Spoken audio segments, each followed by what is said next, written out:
Hi, everyone. This is Dr. Allen. I see people starting to pop on. We are going to get started in about 30 seconds or so. It's awesome to have people here, so I just really want to welcome you. So I'm going to just check a look at our Bonnie, welcome. Kathy, hey, good to see you. Darlene, good to see you. Dennis, if you guys can hear me, if you could just hit that chat box and just let me know you can hear me okay, and tell me where you're from. I would love to hear where you're from. Dale, hey, welcome. Brian, good to see you, man. All right, Kathy, so many people popping on. Pretty awesome. Okay, but hardly anybody chatting with me. Oh, here we go. Now we're starting. All right, so Diane from Wisconsin. Bonnie, all right. Kathy, you can hear me okay. Rachel, Laguna Hills. Ah, beautiful place. Love it there. Lisa, welcome from Naples. Patricia from Ohio. Oh, wow. Lori from Oklahoma. Awesome. Laura, okay, right on. From Pittsburgh. Okay, guys, super happy to have so many people on tonight. This is a topic that's quite popular. I always have a lot of interest when it comes to thyroid. So, and each time I actually learn a little bit more from your questions. So I want you to notice at the bottom of Zoom, if you haven't really used it that much, make sure you know where the Q&A is and also the chat box. But I mainly like to look at the Q&A and answer questions. So we're going to have time set aside at the end for questions. There's all kinds of people on here. There's some people that actually had their thyroid checked. There's people that have known thyroid problems. There's people that just don't feel right, that suspect it's their thyroid. So let's get started. I'm going to hit my PowerPoint here. There will be a recording of this that goes out in case any of you have to step out and step away. So don't worry about that. We'll send that out tomorrow. Okay, so the idea here is that I've taken care of a few patients with thyroid disease. It's not really where I got my start, though, for those of you who know me. I'm an ER doctor, board-certified emergency medicine doctor. And when I turned 40, I had this epiphany that everything was getting harder physically and so on. And so I did an anti-aging fellowship.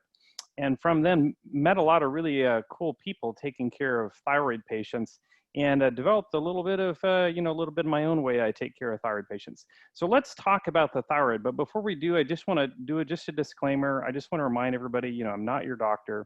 I don't want you to take anything that I say, and because I said it, delay your getting your medical advice from the provider that knows you well and understands your history. All right, so the information presented here does not constitute a doctor-patient relationship and does not take the place of medical advice from you or any physician. So the idea here, guys, is I really want you to take this information, just become more educated, ask better questions, demand better care. So many patients who have thyroid problems get actually misdiagnosed. And the most common misdiagnosis, of course, is depression. Women are 8 times more likely to develop thyroid disease. And it's interesting because they're 8 times more likely to develop Graves' disease, which is hyperthyroidism. That's when your TSH is really low. And they also are 8 times more likely to develop Hashimoto's disease, which is an autoimmune disease, when your TSH goes high. So both sides of the story, it tends to affect women. Women come and see doctors and oftentimes just get misdiagnosed. So let's dig right into some of the lab testing. And I want to just sort of give you an overview of what my optimal numbers are. And for those of you that have seen my cheat sheets, I want to point out at the very top of this little banner here, I put this up here just for your reference as we are going through some of this test to remind you what my optimal levels are. Other providers may have different optimal levels, but this is what I settle at. So my optimal TSH is anywhere from 0.4 to 2.0. If it's above 2.0, I start thinking, well, there might be a problem.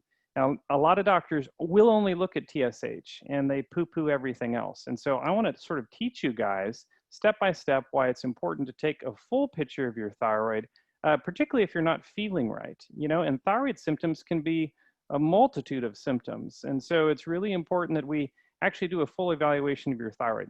Particularly if you're a woman, you have to almost be paranoid you're going to develop some type of autoimmune thyroid disorder during the course of your life, because about 1 in 8 women do. Over 20 million people in the United States have thyroid disease. So it's pretty common. Most of it is autoimmune thyroid disease, where our body decides to attack the thyroid tissue. So my optimal T3, which is the active form of thyroid, is anywhere from 3 to 3.5. Free T4, anywhere from 1 to 1.4. And the idea here is that there are some things that we can do to improve our numbers. So let's start by taking this real person here who had their blood tested. So a TSH of 3.62 falls well within the reference range. And this is a real common thing where only the TSH is checked. And so the person is told, oh, you're fine. You know, your symptoms of hair loss and constipation and, you know, feeling a little bit depressed and so on don't have anything to do with your thyroid. And that person is sort of sent out into the street. Well, TSH is a signaling hormone. It comes from our brain and it tells our thyroid to make more or less thyroid hormone. But TSH is interesting. It's because the pituitary gland in and of itself functions a little bit differently than the rest of our cells. Our cells, the rest of our cells, actually need thyroid hormone and they need it in a sort of a different way. And so it's really important that we actually measure what that thyroid produces, which is thyroid hormones. 80% of which your thyroid makes is called free T3. I'm sorry, free T4. And 20% is called free T3 or is T3. And we measure these in the blood by looking at the free components, both T3 and T4. Keep in mind, at the end of the day, what's most important is we have plenty of the active thyroid hormone. So which one of these two thyroid hormones is the active one? It's actually free T3. And so I see a lot of doctors will order just TSH and T4, but they don't look at T3. So for me, it's really important to understand something really interesting, and that's about 15% of the population has trouble taking that inactive T4 and converting it into the active T3. So this is why I like to measure not only TSH, but I like to look at T4 and T3 together. So let's take a look at this. So this TSH is slightly above my optimal range there. So it's at 3.62. Could there be a problem? Well, let's look a little further. Well, free T3 at the very bottom there is also below my optimal range of 3 to 3.5. And I see that T4 is low. So this person certainly looks like could have a thyroid problem. So I wouldn't tell them there's nothing wrong with their thyroid, because there certainly could be, and it certainly looks like there is. So the other thing that I like to look at when we're assessing the thyroid in a very complete fashion, particularly when I see results like this, is I want to know, does this person have an autoimmune condition? And the two ways that we look for an autoimmune condition, and remember I mentioned that the most common reason why people get thyroid disease is an autoimmune reason. So we like to look at this. And so we screen things called thyroglobulin antibodies and thyroid peroxidase antibodies.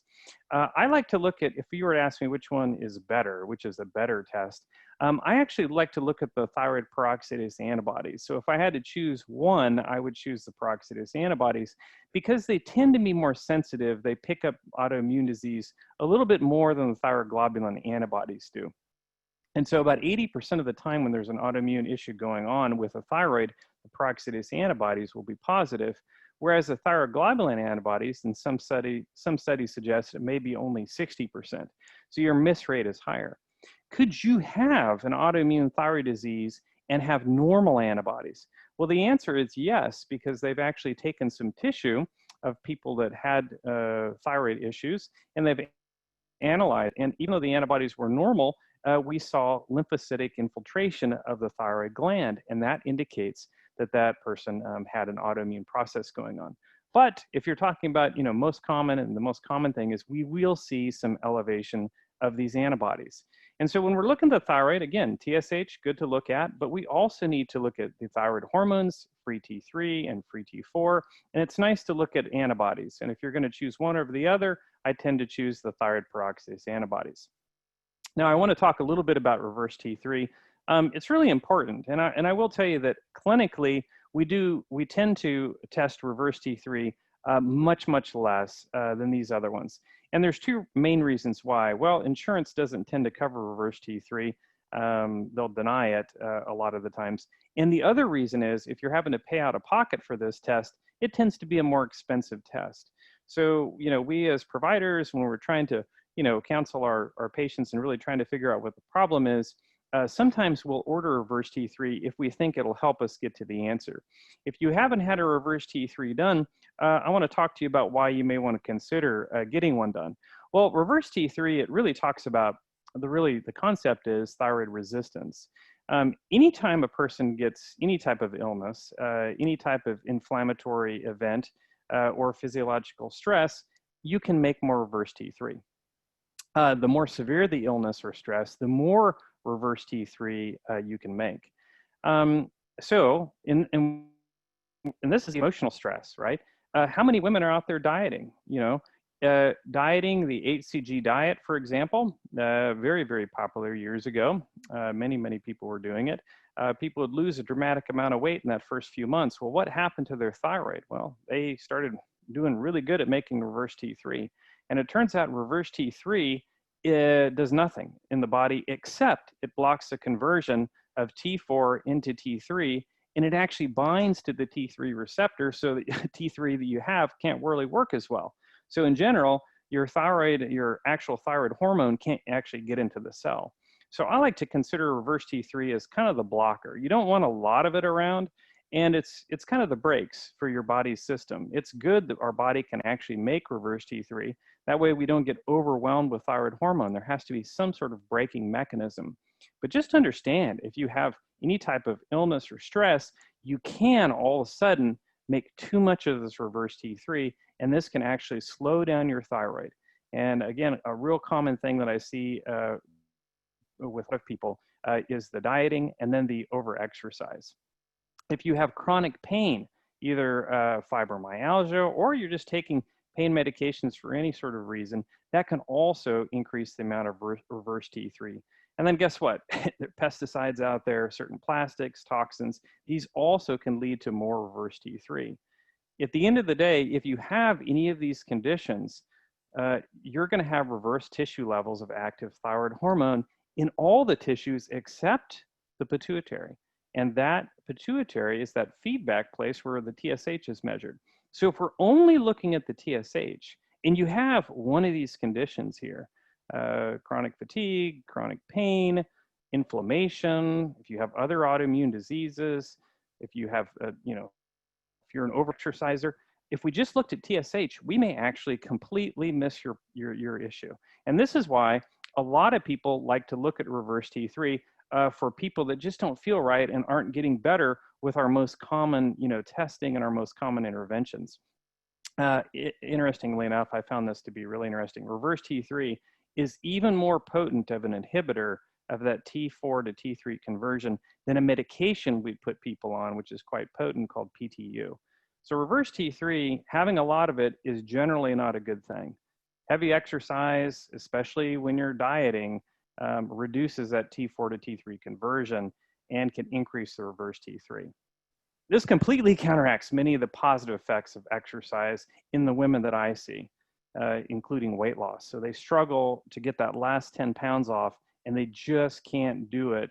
And when we actually look at the reverse T3, we find the reverse T3 is too high, and we got to back off a little bit on the exercise and focus more in on the sleep.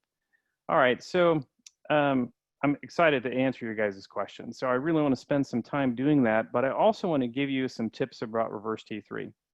So this is on my cheat sheets here, just one of the hundreds of tests that we look at. But reverse T3, really, what is it? It's the storage form of thyroid, which in excess inhibits thyroid hormone function, okay? So it really inhibits that T3 from working, because at the end of the day, we need T3. We don't need reverse T3, right? An optimal value is less than 15. So the higher your reverse T3, the more of a problem you may have. So some of my recommendations, and these are the things, this is the checklist that I go through with my patients who have higher than expected levels of reverse T3, or maybe we expect it. And what we want to do is we want to just go through the check mark. So are we undergoing severe calorie restriction? So how are we doing? How's the emotional stressors in our life? How is our bowel and our gut? Is it how we have a small intestinal bacterial overgrowth? Do we have some type of chronic infection, or do we have a chronic illness going on? So we might have another autoimmune disease. Maybe a person has another autoimmune disease, and that's part of the reason why there's more inflammation. So we have to look at inflammatory markers sometimes. We might look at high sensitivity CRP. It's a real common one. We might look and see if there's any evidence of insulin resistance or prediabetes. We know that if you have high levels of fasting insulin, you're much more likely to have a conversion problem and have a higher reverse T3 number. So if you're looking at your fasting glucose, and your glucose is kind of in that pre-diabetic range, which is from 100 to 125, that might be a concern. If you look at your insulin and your insulin level is a little bit on the higher side, like above 8 or 10 or 12 when you're fasting, that might be a concern. These are great because if we find these things and we actually can fix the insulin resistance, okay, by paying attention to your diet, teaching you to eat better like you should, and we lower those total carbs, we can actually lower that insulin, reverse the prediabetes, and speed up the thyroid function by decreasing the reverse T3, you see.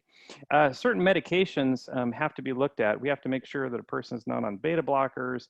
Some type of cardiac medicines can also reverse T3, increase reverse T3. And then a lot of people recommend optimizing zinc and selenium. And some people will say you need to get checked. You need to do blood levels for zinc and selenium just to make sure they're not too high. And other people will go ahead and just say, you know what, go ahead and just take 30 milligrams of zinc a day and a couple Brazil nuts, which have plenty of selenium in them. And that should help the conversion of your T4 to T3 and reduce your reverse T3. And then exercise, more moderately, okay? We don't want to go in and heavy exercise and not take care of our body. Now, the number one thing that I see with people who have problems with conversion, 100% is sleep. And so it's really important to actually sleep well and to evaluate a person's sleep. Sleep is kind of the badge of honor. When we don't get enough sleep, we think we're great, and we made this big sacrifice for the family, we stayed up all night working, whatever. But the idea is that it can actually ruin our hormones and it can cause major problems with conversion. So always think about sleep. Okay, so now that we've become sort of, pros at understanding some of this stuff, at least knowing the basics of these tests, what do you think the problem with this person is? All right, so if we go to the optimal numbers, again, my optimal TSH is 0.4 to 2.0. So this is above the reference range, right? So it's high. So this person likely has hypothyroidism. And what's the most common cause of hypothyroidism? Well, what's the most common cause of any thyroid disorder? And that would be an autoimmune disease. So if the TSH is low, the most common cause is Graves' disease. If the TSH is high, the most common cause is Hashimoto's. So just looking at this TSH makes me think this person, TSH is high, probably has Hashimoto's, okay? So if we're rolling the dice, we're gonna sort of be thinking, I wonder what the antibodies show, I bet they're gonna be positive. Now we look at the actual thyroid hormones themselves. The T4, again, 80% of what the thyroid makes is T4, 20% is T3. Looking at these numbers, both of them are a little bit below what I consider my optimal numbers. So someone here, this person here, looks like they have a low functioning thyroid. Now, this same person here. So we checked antibodies. The thyroglobulin antibodies were negative. And again, I told you they're only about 60% sensitive, so they tend to not be positive as much as the peroxidase antibodies. And again, this person had a slightly elevated but present peroxidase antibodies, confirming to me this person has Hashimoto's thyroid disease. Now, other things that we might consider looking at, in addition to the reverse T3, which you can see there at the bottom, is 16. So the reverse T3 is up a little bit higher than I like to see. So this person has Hashimoto's disease. They're having trouble with conversion as well. And that makes sense because any autoimmune disease can actually increase your reverse T3 as well. So what are the things that we can look at for this person? Well, we talked about selenium. We talked about zinc. One of the most critical things that I like to look at is vitamin D. And the reason why is because most of us are low on vitamin D. And I really believe that it helps with the conversion of T4 to T3. Vitamin D is more of a hormone. The other thing vitamin D tends to help with is elevated insulin. And if we were to go around and measure everyone's fasting insulin, we might find that way more of you have higher fasting insulins than what you thought, because way more of you are on the road to prediabetes. Many of you, didn't think you were, but you actually are. The first thing we see on the road to diabetes is we see that fasting insulin go up, and then we start seeing that blood sugar go up, the fasting glucose. And then after a few months of that going on, or a few years of that going on, we'll start to see that A1C, which is a 3-month measurement of blood sugar, go up. And so the idea here is that so many people in the United States have prediabetes, about 86 million people. That's a lot of people that have prediabetes. How many people have insulin resistance syndrome, which is something we see before prediabetes? And I'm just here to tell you, many people do. Fasting insulin is not checked enough by doctors. But getting to the point of vitamin D, when we optimize it, it can also help reverse that insulin resistance. So vitamin D helps for many things, really good data on cancer prevention and so on, but you have to get high enough levels. You want to get between 60 and 80 or 60 and 100, somewhere in that range. Very wide range for that vitamin D. It's very safe. What does vitamin D help us do? Helps us absorb calcium, and so in the gut. And so that vitamin D that we take helps us absorb calcium, builds strong, healthy bones, and does all these other great things if we get that level to be high enough.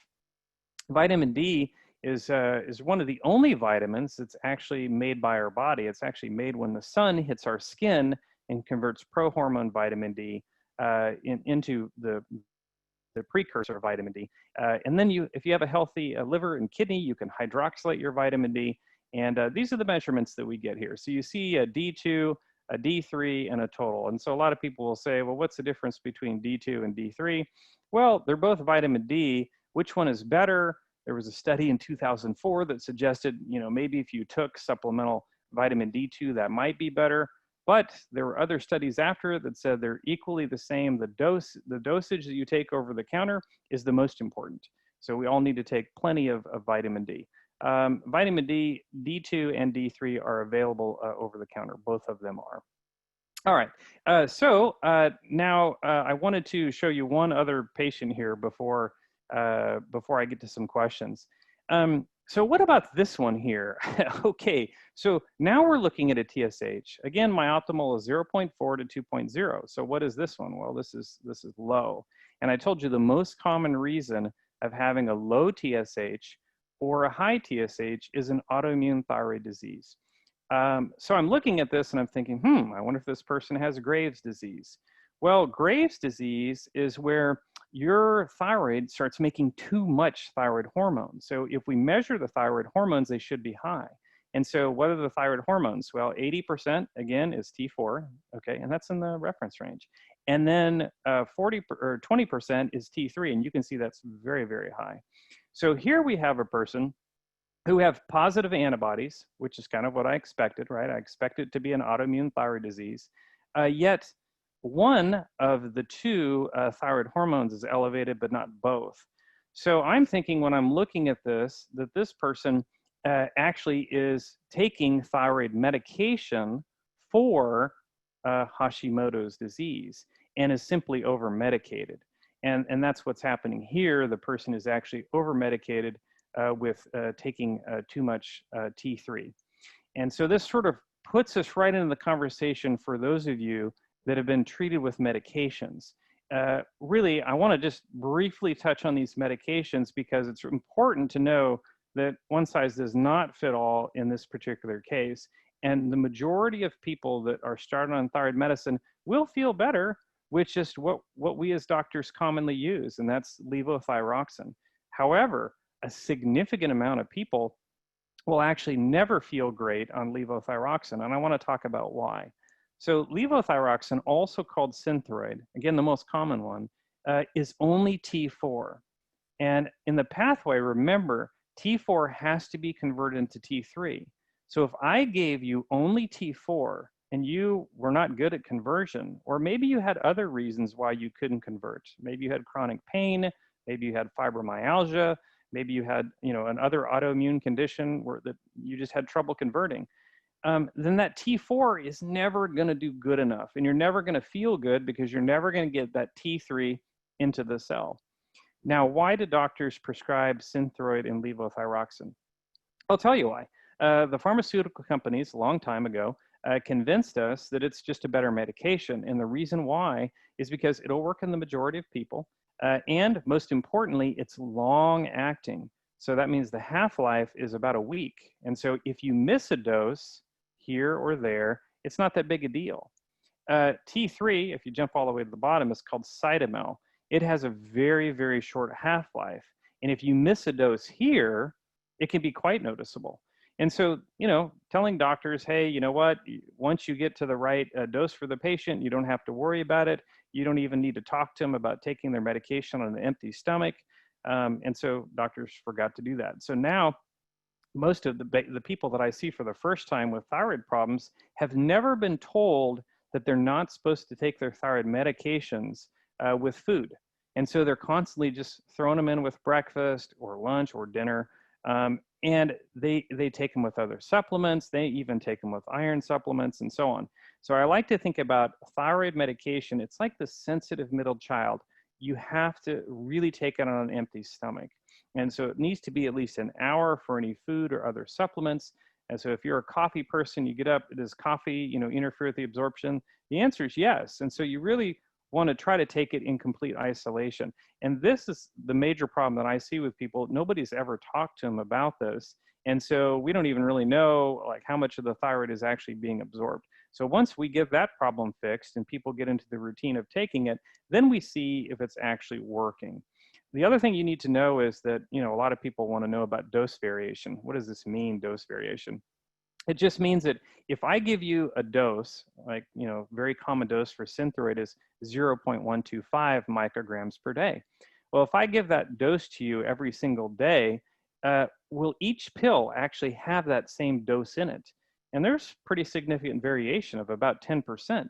So on some days, you're getting closer to 100 micrograms. On other days, you're getting closer to 125, 135 or 40.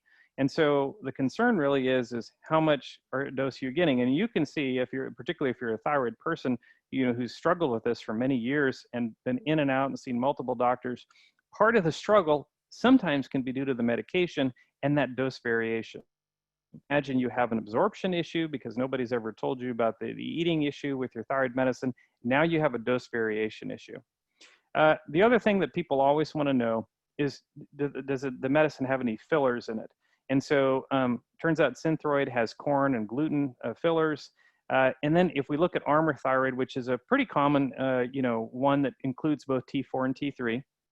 So a lot of times what'll happen is a person will get put on Armour thyroid and because they're not a converter, they're putting that T4 into T3. So the doctor says, well, okay, fine. I'm going to give you T4 and T3 together, and we're definitely going to fix your problem. Well, if they gave you Armour thyroid, pretty good dose variation there too of about 10%. It also has the same gluten and corn fillers. So if you have somebody with gluten sensitivity, you might set that off. And anytime you do a T4 and a T3, the half-life is going to be shorter, like about 3 days. So if a person misses a dose or they take it with food, it could dramatically affect the way they feel. Everyone wants to feel better when you put them on thyroid medicine. They want to get their nails to grow normally. They want to stop losing their hair. They want their bowels to become normal. They want to be constipated. They want to be back to normal. And it's really hard to get back to normal unless we really understand the limitations of some of these medications. So Synthroid, which is only T4, and Armour, which is a great combination of T4 and T3, have a 10% dose variation, and that can be a problem for some people. So what do I use? Well, I tend to use WP Thyroid or Nature Thyroid. And here's the reason why. Is because they solve the conversion problem, because you're giving both T4 and T3 together. The dose variation is very low, about 1%, so I can really count on the dose. Whatever I prescribe, that is the dose that they're getting from day to day. They're also gluten-free and corn-free, so that's kind of nice. And the other thing we talk about is, of course, taking the medicine on an empty stomach. So I tend to use those two type of medications. Cytomel, I tend not to use unless I'm going to use it with something like Synthroid, because remember, Cytomel is very short acting. I see some practitioners give very high dose of Cytomel. You have to be careful because a person can actually become really, really hyperthyroid with that. That can be almost too much for them sometimes. So if I start with something, I generally start with WP Thyroid. That's tended to be my favorite one. But again, most people will actually do fine with Synthroid if they have to have thyroid medication at all, because they can convert normally, it gets them feeling better, and it fixes the problem. All right. Do you need help? So, we're out here talking, about thyroid and stuff, but maybe you've been frustrated and so on. So I've met a couple of really great practitioners along the way. One of them here is in Austin, Texas. They run the Modern Thyroid Clinic. It's McCall McPherson. Maybe some of you have seen her before with me talking about the thyroid. A great person. She does telemedicine. There's also Integrative Healthcare out of Arizona.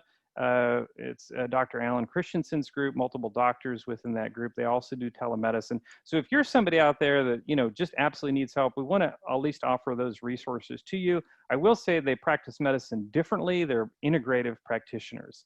And so this means they're probably not going to take health insurance because they can't spend enough time with you with health insurance, right? So if you see them, probably going to have to pay out of pocket, but I'm telling you, they're going to spend a lot of time with you and get your thyroid figured out.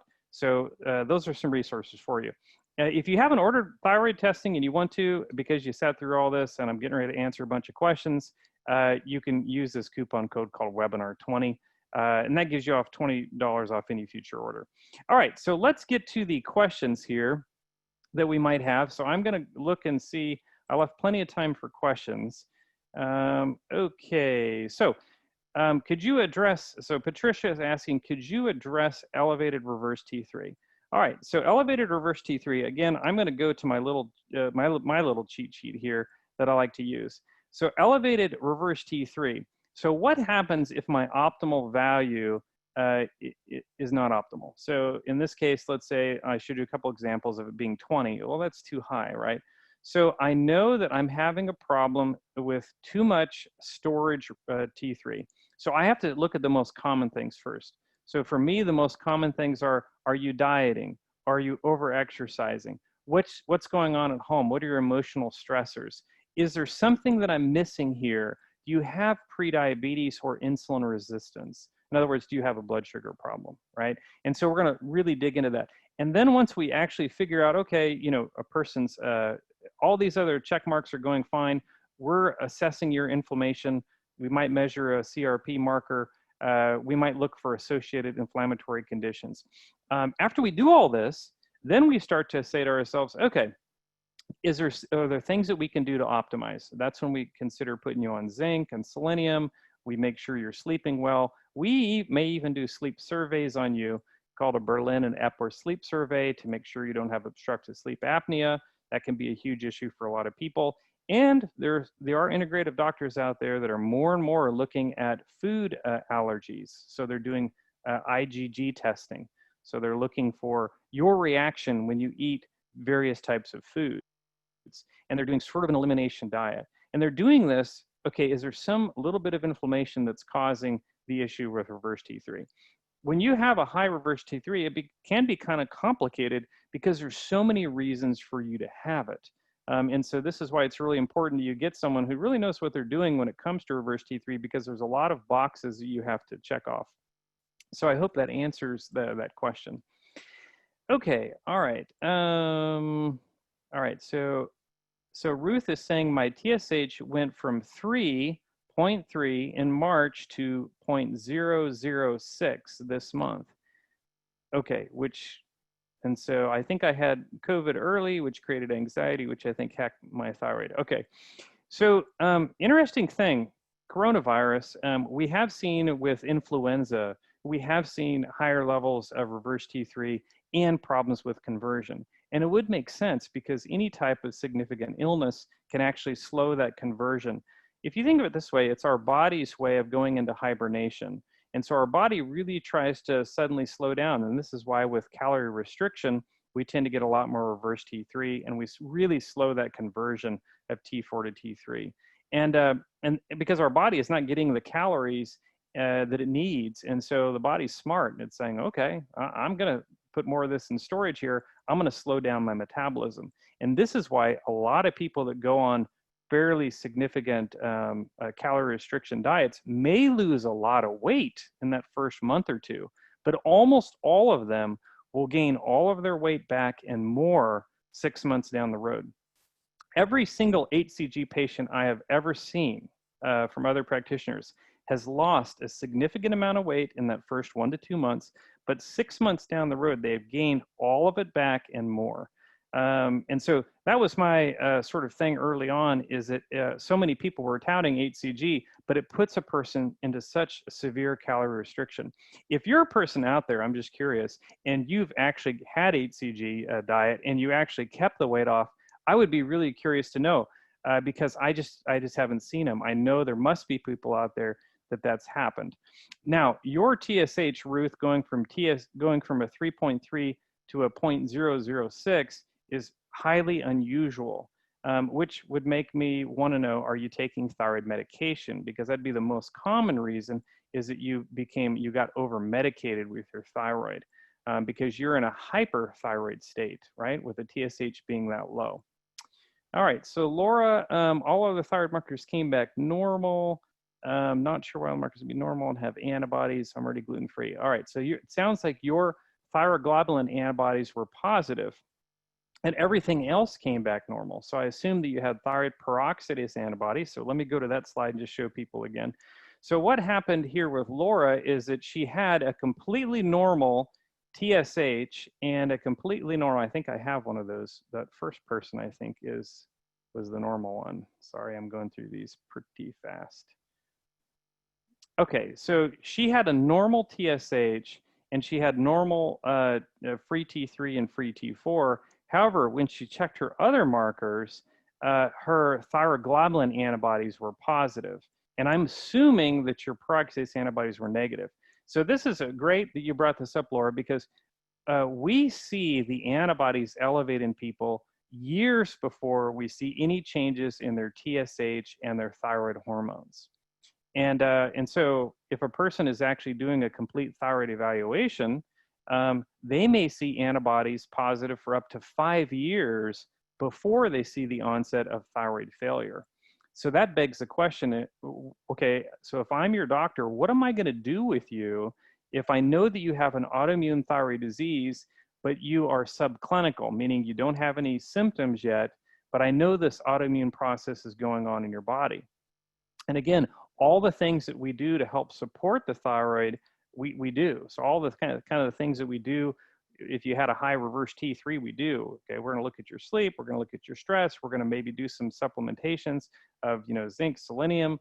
We're going to put you on omega-3s because they reduce the inflammation. We know that. They're a powerful reducer. And we know that 90% of people are deficient in adequate omega-3 intake.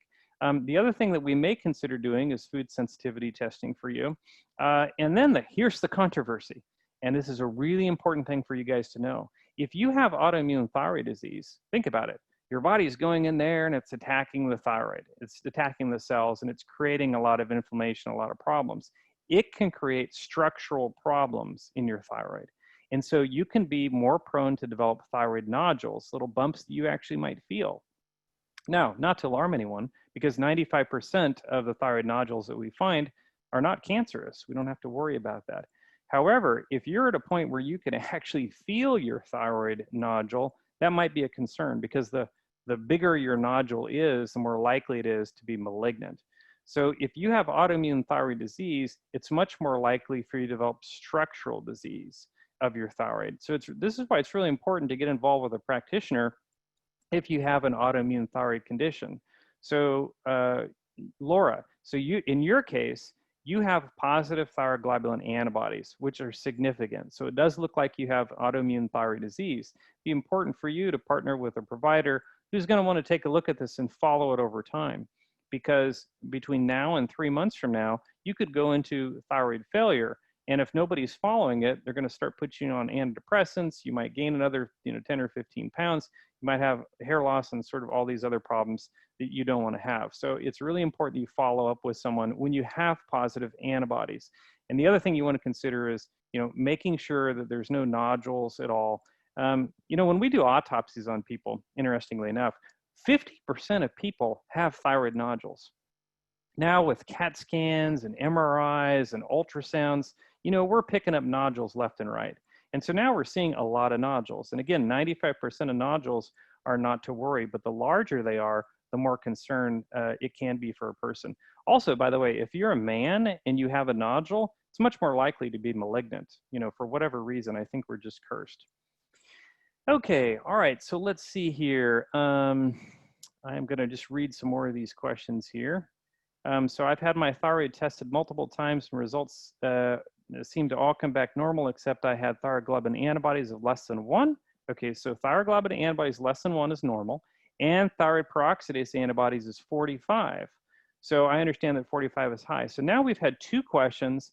One person had just positive thyroglobulin antibodies, that was Laura, and then now this other person only had positive peroxidase antibodies, but all the other thyroid tests were normal. And when they say all the other, I assume that means the TSH, which is the most commonly checked one, and then the thyroid tests themselves, which are free T3 and free T4. So if those are normal, in both cases, the same is consistent with both people. They both have autoimmune thyroid disease, and we have to do the exact same thing that I said for Laura for you. Okay, you have the same thing. You have an autoimmune thyroid disease, much more likely for you to develop structural disease of your thyroid, more possible for you to get a nodule and so on. And again, we can see this years before your thyroid fails. Now, here's the other question that's interesting. There are some providers that advocate for putting people on thyroid medication when they have autoimmune thyroid disease, but have yet not had thyroid failure, as evidenced by an increasing TSH. So maybe you have Hashimoto's, but your TSH is normal. So we call that subclinical hypothyroidism. Well, if you have symptoms and you have positive antibodies, a lot of doctors will go, well, there's a few that will go ahead and start you on thyroid medication. Understand this, that if your TSH is elevated and you have symptoms, you know, I think it's really important that you be on thyroid medicine.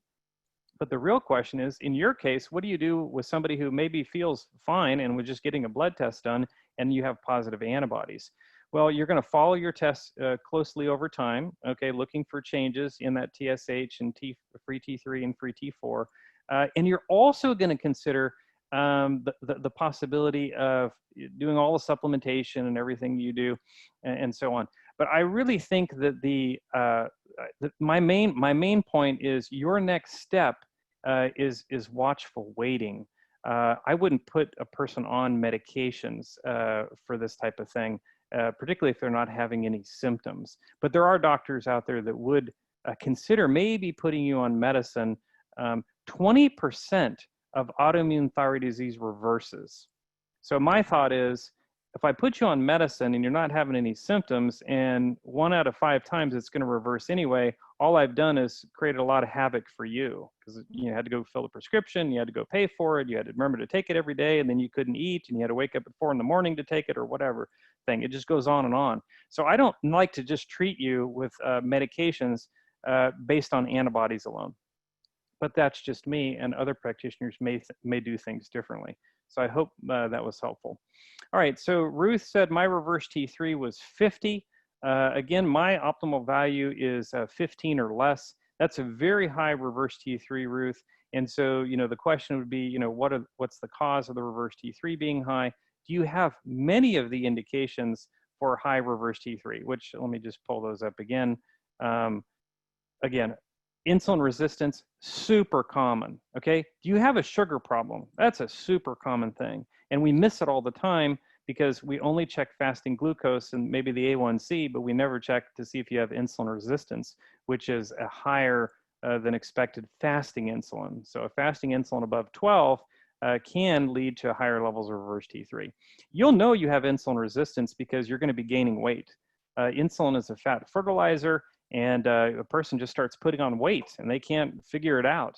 And if we check a fasting insulin, their fasting insulin's high, we fix that, and all of a sudden they finally start losing weight. They start speeding up the function of their thyroid, the reverse T3 goes down, and so on and so on. But the most common thing that I see is sugar problems. So I would want to make sure you don't have a sugar problem. If you have another autoimmune disease and you have chronic inflammation, that might lead to chronically elevated levels of reverse T3 that may require some sort of treatment. But as you can see here, there's multiple reasons why a person will have an elevated reverse T3. And some of these things we can fix easier than others, okay? All right, let's see here. So, so Wendy said, thyroid panel blood tests results, which were out of range for me, HDL cholesterol. All right, so just real important. Some of you had the thyroid panel done that we offered recently, and with it, we offered cholesterol testing, and we also offered inflammation testing. The reason why we offer cholesterol testing is because if your thyroid is too high or too low, it would really screw up the way you make cholesterol.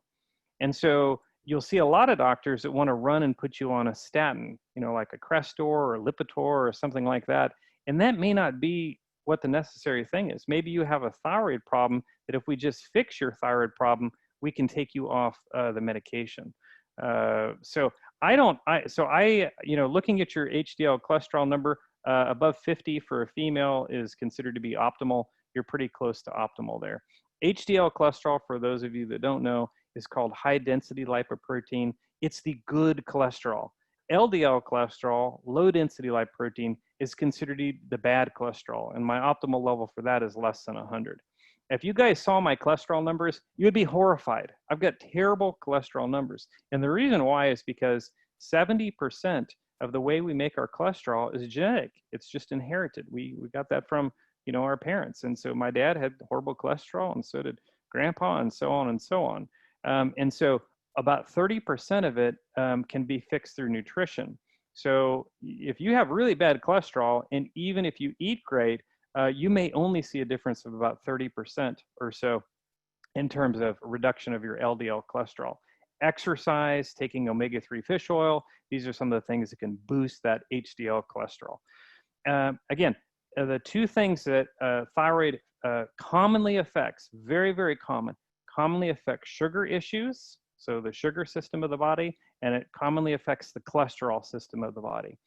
So if your thyroid's too high or too low, you can get prediabetes, with that blood sugar being just too high, and somebody may, worry about that and want to put you on medicine for it. When all we need to do is actually fix the thyroid. So when I check cholesterol and I check blood sugar problems, I always check a thyroid panel too, because I want to make sure that thyroid is not causing the issue. All right, so hopefully that was helpful here. Okay, I have a thyroid nodule since 2008, been followed yearly, and I've had about 7 biopsies. So this is kind of interesting. So it's Alfina. So Alfina, again, 95% of thyroid nodules are fine. We don't have to worry about them. If you've had 7 biopsies, fine needle aspiration, or the biopsy part of it, is where we put a little needle, we usually use ultrasound, and we guide the needle into that nodule, and we take out a little bit of tissue and we look at it, and it's either non-reassuring or reassuring. And it sounds like you've had multiple non-reassuring aspirations. In other words, they were concerned enough that they kept having to go back over and over again. And that can happen with some people. You also said that you have blood clotting mutations and so on. You have, so you have high-grade ductal carcinoma, estrogen positive. And I believe you actually wrote into me because you have lipoprotein A as well. Does anybody know what lipoprotein A is? I'm really glad you mentioned lipoprotein A, because we all should know whether or not we have lipoprotein A. 20% of the population here in North America has lipoprotein A, and nobody knows about it. I mean, I would say 99.99%, they have no idea. So when I began all this and I looked at lipoprotein A, I thought, well, is it important? Lipoprotein A increases your risk for stroke and heart attack significantly. It also increases your risk, like Alfina, for blood clots. So if a person has elevated lipoprotein A, super important that they don't smoke. They probably shouldn't take any birth control either, because birth control increases the possibility of them developing a blood clot. And so if you have lipoprotein A, it's just another thing that your provider needs to know about it. And here's the problem. It comes on an advanced lipid panel. Most doctors are not ordering advanced lipid panels for people. They're only ordering the fasting lipid panel. So it's really important that each one of you that's listening right now, I tell all my patients, it's really important for you to at least get an advanced lipid panel at least once in your life. Unfortunately, insurance doesn't cover it, which is kind of a pain. I argued with Blue Cross Blue Shield about it, and they told me, Dr. Hopkins, just put people on a statin if you're worried about them. Well, that's the most ridiculous thing in the world. I hate it when they tell me how to practice medicine. I'm just like saying, can you just pay for the test? Lipoprotein A, you need to know if you have it because it's genetically inherited. You have a 50% chance of giving it to your children. These are the people that, you know, run in the races, they seem super healthy, and they drop dead of a heart attack. Most of the time, we find out a person that had lipoprotein A on post-mortem after they've already died. It's commonly seen in the widowmaker disease, where they have the left anterior descending artery heart attack. And so they're the people that are out there, you think, oh, they're super healthy, everything's going great with them. You know, I wish I could be that healthy, and then boom, they drop dead at 45 or 50. So if you have a family history, an early family history of heart disease, early stroke or heart attack, or a family history of blood clots, getting a lipoprotein A is essential. And again, I think everybody should at least do an advanced lipid panel at least once in their life. It's nice because it tells you whether or not you have lipoprotein A, and it tells you the type of cholesterol that you have. In other words, do you have the small, you know, dense, dangerous LDL particles, or you tend to have the light, fluffy kind that tend to cause less disease? Certainly, if a cardiologist or your primary care doctor is trying to put you on a statin medication, I really almost demand an advanced lipid panel first so you can actually look at your real risk. And so I think that highly of an advanced lipid panel. Lipoprotein A is included in the advanced lipid panel, and it's something everybody needs to know about. So I'm glad you brought that up. Okay, so yeah, so is there anything that I should be doing? So you told me that you have a high risk for blood clots, and that also you have high-grade intraductal cancer, so breast cancer. So she's going to have to undergo surgery most likely. So it's really important whenever you undergo general anesthesia that you know your risk for blood clots goes way up. So you need to make sure that everybody knows you have lipoprotein A. They do all the normal stuff they do to try to prevent you from developing a blood clot. The fact that you have cancer also increases your risk for blood clotting. So the cancer thing, the genetic predisposition, and now the general anesthesia thing, all are additive in your risk. And so to try to mitigate that risk, everybody needs to know about why you're concerned about blood clotting. So the more that we know, it helps our doctors know how important it is. So mentioning that lipoprotein A is super important. All right, so Ruth is telling me her vitamin D is 73. Optimal vitamin D is between 60 and 80 or 60 and 100. You know, the time you worry about vitamin D is if you have kidney stones. So if you have kidney stones and you tell your urologist you're taking vitamin D, they're going to start to become concerned because they know that most kidney stones are made out of calcium oxalate. And so they're going to be very unhappy with you. But vitamin D helps us absorb calcium from our gut. When you take a lot of vitamin D, it's important you take it with vitamin K2. And the reason why is you want to take that excess calcium you're absorbing, or that calcium you need, and you want to push it to your bones instead of your arteries, because calcium can harden our arteries. So if it turns out if we take it with vitamin K2, we can actually shunt that calcium, that extra calcium, into our bones and keep our bones nice and strong, which is what we want. But Ruth, that's an excellent vitamin D level. I would expect that there's some cancer prevention with that high vitamin D level. I would also expect there's some help with any type of insulin resistance you might have. So we think that it makes that hormone insulin function better. So vitamin D, interestingly enough, is being tested and taken more now than ever because we think that there's less risk of autoimmune diseases, better control of blood pressure.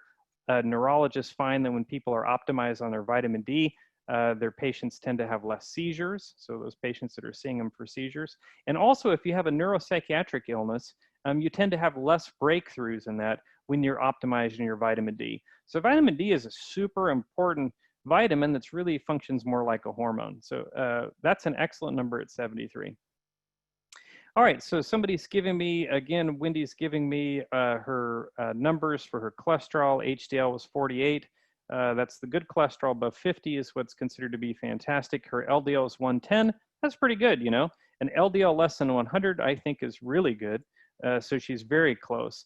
Her hemoglobin A1C is 5.7. Now that might be a concern because that falls in the pre-diabetic range. So, okay, I'm going to explain the difference. So fasting glucose is that one-day test of your sugar that day.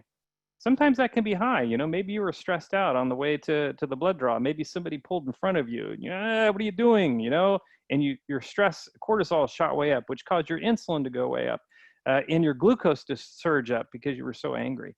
So when we just look at a fasting glucose, that's not quite good enough. We like to look at the fasting glucose along with that 3-month measurement called the A1C. And if an A1C is 5.7 to 6.4%, that is in the pre-diabetic range. If it's 6.5% or greater, that's consistent with diabetes. And so the thing that I would wonder with you is, I want to know the stacking of the biomarkers. So what was the glucose? And in this case, I would be concerned about insulin, because we tend to see high levels of insulin, and then we see the glucose go up, and then we see the A1C go up. So I would wonder if you're going on the road to diabetes like so many other people. 86 million people with prediabetes, and you have a definition of prediabetes with that hemoglobin A1C. Your vitamin D is 46, too low. I like it between 60 and 80. Again, 60 and 80. When is taking too much vitamin D? Like, what would that number be? Turns out it's about 150. So super safe nutrient to supplement. So I give most people 5,000 IUs per day. You'll read, drink some milk, it has 400 IUs in it. These are sort of things they added in it years ago because so many kids didn't have any vitamin D and they were falling and breaking bones from not enough calcium. So they began, putting some of these things into milk and cereal. That's not what I'm talking about. I'm not even talking about 1,000 and 2,000 units that you'll commonly see over the counter. I'm talking about most people that I see are taking 5,000 international units per day, and it will take them months and months and months to get into that range that I want them in. Now, you're pretty close at 46, so I really want to get you to 60. So if you take 5,000 international units or more, you want to take with vitamin K2, about 100 micrograms. And by the way, if any of you are wondering, vitamin D actually comes in, a bottle. All these places, if you look for vitamin K2 and vitamin D, it's pretty standard dosing. And so you'll see it. Don't worry too much about proper dosing. They all have, the right dosing there. Okay, ALT is 31. So she mentioned ALT. What is ALT? Well, ALT is a liver enzyme. AST and ALT are liver enzymes. And so it's really important to have, healthy liver. The liver does so much, and the liver is super important when it comes to the conversion process of thyroid hormone. So the healthier our liver is, the better we are. If you have insulin resistance syndrome, like so many people have, the sugar problem, you can store too much belly fat. And believe it or not, that same belly fat gets inside your liver and can cause fatty liver. And that can be a big problem for some people. It's one of the most common causes for elevated liver enzymes is you see that fatty liver. Okay, so you're asking me, Wendy, where do you start? Well, I would start focusing on the abnormality that I see that's concerning, which for me is prediabetes. And most people aren't concerned about prediabetes. That's why we as doctors have completely failed in our attempts to stop the diabetes tsunami that's upon us. So I would focus in on your prediabetes. We do know that a person who has prediabetes has a higher risk of cancer and has a higher risk of autoimmune disease. If you do measure your CRP, sometimes it will actually be a little bit elevated chronically because of the prediabetes itself. Once we actually reverse the prediabetes, we can actually reverse some of that inflammation that goes on too. If you have prediabetes, you're also more likely to have a stroke or heart attack than if you did not have prediabetes. So I would focus in on the sugar problem that you might have by making sure we get a fasting glucose, probably get a fasting insulin, look at that. Your cholesterol numbers look fantastic, by the way. So I like that. And your vitamin D, a little supplementation there, I think. All right, so somebody is saying their TSH is in the range of 1.5. So again, my TSH, the thyroid hormone, the range is 0.4 to 2.0. So let me just pull it up again if I can, give my ranges here. So at the very top, if you can see that, so 0.4 to 2.0. Let's see, supplements like B12, zinc, vitamin D, and sleep 7 hours per night and run. Okay, what is keeping my T4 to converting to T3? So she's saying her T3 is always low at 1.9. So she's somebody who has a very low free T3. Look at my optimal. My optimal is 3 to 3.5. She's telling me her free T3 is 1.9. So that's very, very low. So she's taken some supplements, zinc. I said that was good. Taking selenium is a really good supplement to take. Taking vitamin D is a good supplement to take. Sleeping 7 hours per night may not be enough. If you don't, the research has suggested that we should sleep a minimum of 7.5 hours per night. And so sleep might be an issue for you. And it's not only the duration of the sleep, it's actually how well are you sleeping? Are you going into the deep stages of sleep? And this is why I like to have people look at the Berlin and Epworth sleep surveys. These are surveys you can fill out for yourself. You can type them into Google, you can pull them up on your own. It has its own scoring. If you're positive in one or both of these sleep surveys, that qualifies you for a sleep study. And usually these sleep studies are performed in the comfort of your home now with the technology that we have. And so you can put the device over your head and the pulse ox on and the nasal prongs, measuring your O2 levels and all that kind of stuff. It's really, really good for people to do that if they have a positive Berlin or a positive Epworth sleep questionnaire. So that's what I would do. I would focus on making sure you're sleeping well. I would add selenium to what you're doing for sure. And you might consider reverse T3 just to see how bad the situation is. And I would see somebody, I honestly would see somebody if that T3 was that low chronically, because there's a lot of things that can keep it from converting to T3, which is the active form. Okay, all right, so let's see here. So I'm getting a lot of the sort of same stuff here. Let's see. So my mom, here's a good one. So Melissa is saying, my mom is taking amiodarone for atrial fibrillation in February of this year. Within the first month, her TSH changed to around 5 and has remained about the same. Previously, it was normal. Should she be concerned? She should be concerned because one of the most common reasons for atrial fibrillation is a thyroid problem. So could she have had a low T3 because nobody actually ever measured her thyroid hormones, they just measured her TSH, and maybe that's what induced her atrial fibrillation. Certainly if her TSH is above 4, I think she's going to need treatment. And again, amiodarone is another medication that can interfere with conversion of T4 to T3. So treating her with medication might be really important to prevent her from going into recurrent atrial fibrillation if it wasn't caused by the hypothyroidism in the first place. All right, so let's see here. I'm trying to look for maybe a little bit different questions. A lot of really good comments here. A lot of people putting in their numbers. Brian's asking, what is your optimal reverse T3? I did mention that that was less than 15. Some practitioners use less than 12. Whatever, different people have different things. Instead of focusing on one particular lab result, I tend to look at the stacking of the biomarkers along with what you're telling me about how you feel. I never believe in treating a lab value without actually hearing how you feel and what you're concerned about, because that really helps me determine whether or not to believe the lab value. Lab values can be wrong sometimes, and so it's important for us just to not treat one value. But if you're looking for a number for reverse T3, I like to see less than 15. All right, so if someone has Hashimoto's for years, will you continue to see elevated thyroid peroxidase antibodies? Well, the answer is yes. In most cases, a person who has ongoing autoimmune disease will continue to have measurable thyroid peroxidase antibodies, unless you're one of the 20% of people that will reverse and the antibodies will go completely away and all of your thyroid testing will remain normal. Okay, let's see here. How long is this recording going to be available? So we're just going to send you out a link, and the recordings tend to be on YouTube once we give you the link to them, and so you can view them anytime. I have a recording out there on YouTube from last year that's available for you to watch still. So once we give you the recording, you should be able always to access it. And again, the idea here, guys, is just to give you a little bit of baseline knowledge about some of these tests so that when you go in and you have a conversation with someone, you have that sort of baseline knowledge so that you can ask that next question, that next most important thing. So what do you consider, Karen's saying, what do you consider to be a blood sugar problem?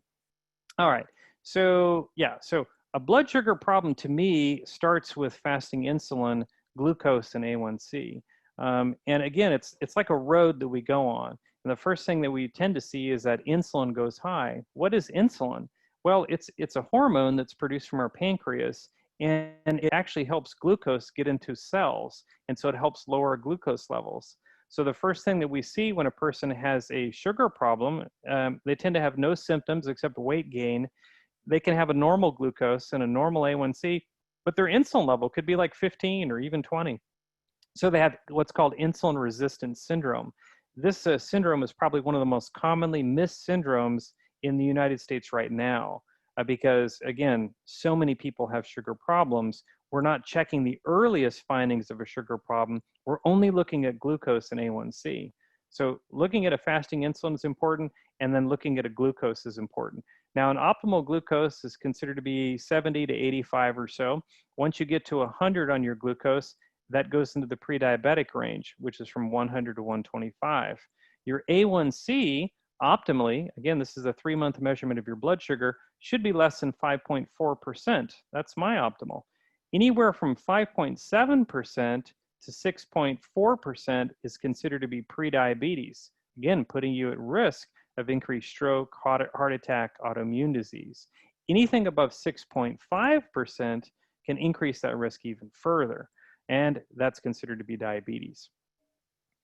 All right, so hopefully that was helpful. So blood sugar problems are super common for people, super, super common. Kathy's saying her TPO antibodies are 17 and thyroglobulin is 2.6, so she has an autoimmune thyroid disease. If you're a woman, you almost have to be paranoid that you have an autoimmune thyroid disease because it's so common for women. Women are 8 to 10 times more likely to develop any autoimmune disease, and the most common of which we see is thyroid autoimmune disease. So Kathy, it would certainly look like you have autoimmune thyroid disease.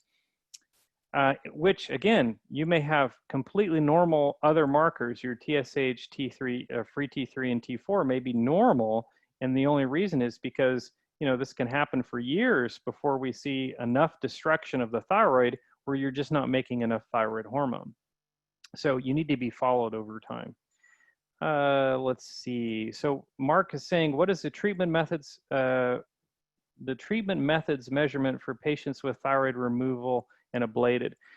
So what happens with some people is they have to undergo thyroid resection. And the most common reason for this is due to some type of thyroid nodule.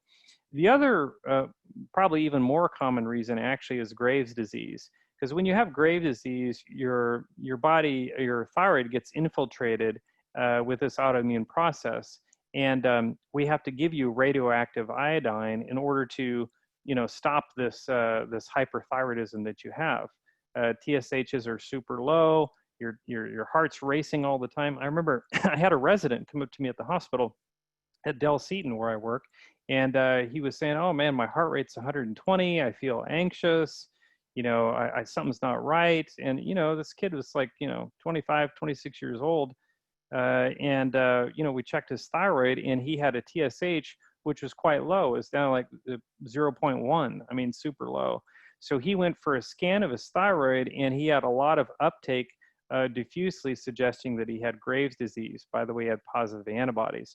So the treatment for that is radioactive iodine, and they ablate the thyroid, or they kill it off, and then a person has to be on medication for the rest of their life as thyroid replacement.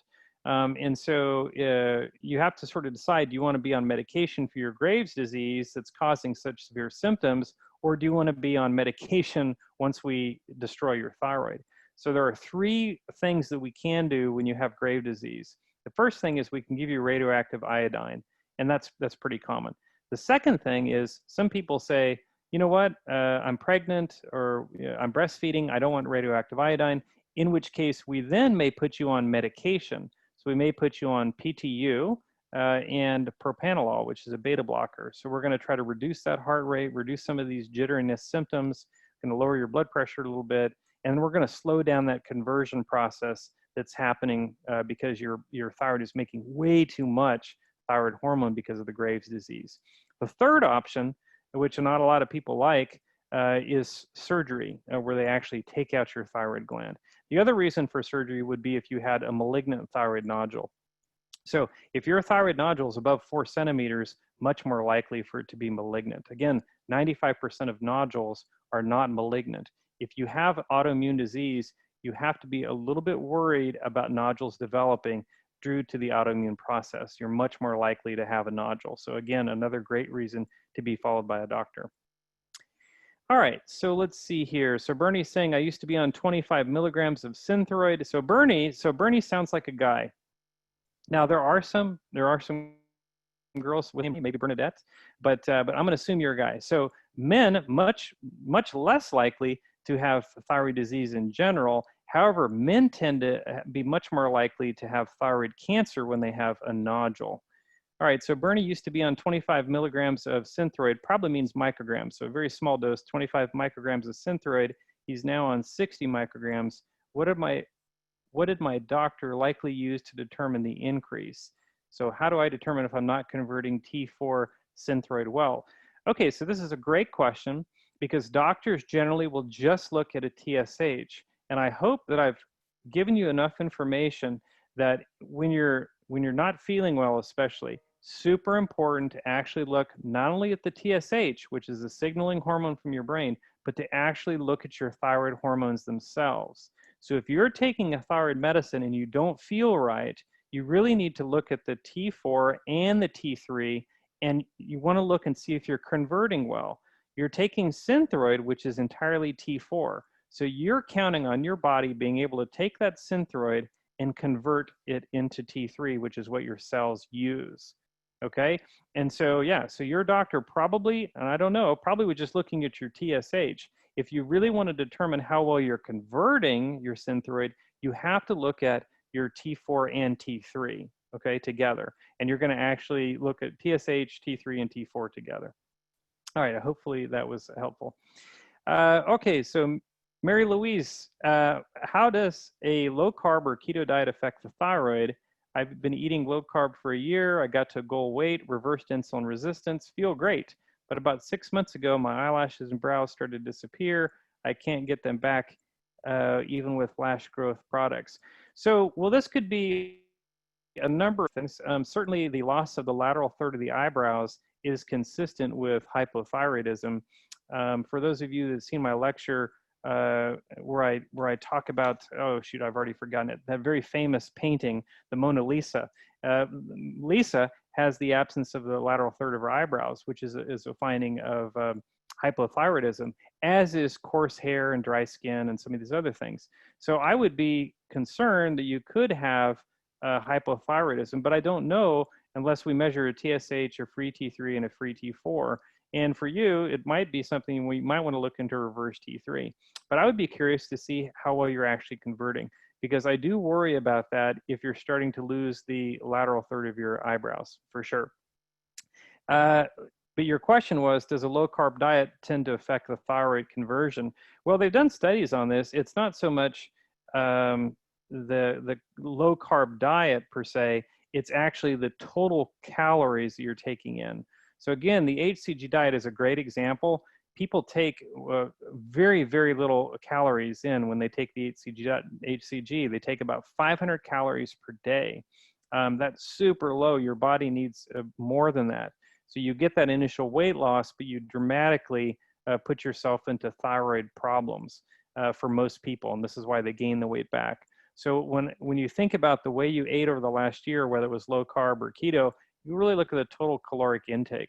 I would suspect that it's possible you could have slowed down your thyroid. So you reversed your insulin resistance, which is good, but you might have, slowed down your thyroid. But the only way to know would be to actually check. Okay, guys, so we have time for maybe a couple more of these. We're getting a lot of really good questions. I mean, we have over 130 questions. So this is really great that you guys have such great interaction. So Tina is saying, what if I have a high vitamin D, like 120 to 150? Kind of answer this already. The issue with this is vitamin D very safe. Once you get above 100, I stop the vitamin D or lower down the dose. Vitamin D, increasing it takes a significantly long time. So, you know, if you're starting at 30, it's going to take you 6 to 9 months to get to 60 where you need to be for most people. And that's even taking 5,000 IUs per day. It's a very slow process. It's not like you take it and then a week later you're at your goal. It takes a while to build up your vitamin D. But once you get up past 100, that's too high, but we have plenty of time to lower it. So if you're at 120 or close to 150, you really need to lower it. And you also need to make sure that whatever supplements you take in the future, you want to make sure you take that with vitamin K2. So you take that excess calcium and you shunt it into your bones and not your arteries.